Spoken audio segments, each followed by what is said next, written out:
Don't wait until your yoga practice gets really complicated before learning how to twist.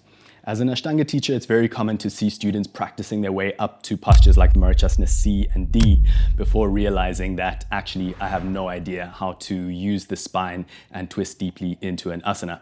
So twisting really does come from rounding the back, spiraling the spine, rather than thinking about it like I've got all these little bones stacked on top of each other and I'm just going to twist each bone against each other. And so a really big way of starting to practice it early on in your journey is by developing a good relationship with Parsvakonasana B.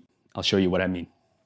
Utthita Parsvakonasana B is entered from this position. This will be at the top of the inhale.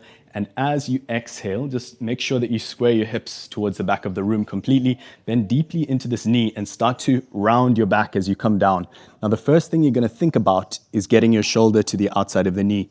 Generally, if you aren't able to get the shoulder to the outside of the knee, you're not going to put your hand on the floor anyway. So there's not that much point in thinking about it like now I'm just exhaling and getting my hand to the floor. As a matter of fact, if you think about it that way, sometimes you miss hooking the shoulder altogether and you might not be practicing the twist at all in Parsvakonasana B.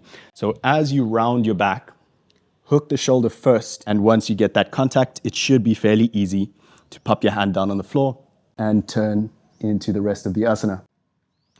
So Parsvakonasana B is one that takes a lot of work. It takes a lot of understanding. Sometimes you might need to modify it, but with the right intention, generally you'll develop this rib cage that is strong, flexible, mobile enough that when you get deeper into the sequence, you'll feel much more familiar with that movement pattern because you've been practicing it the whole time.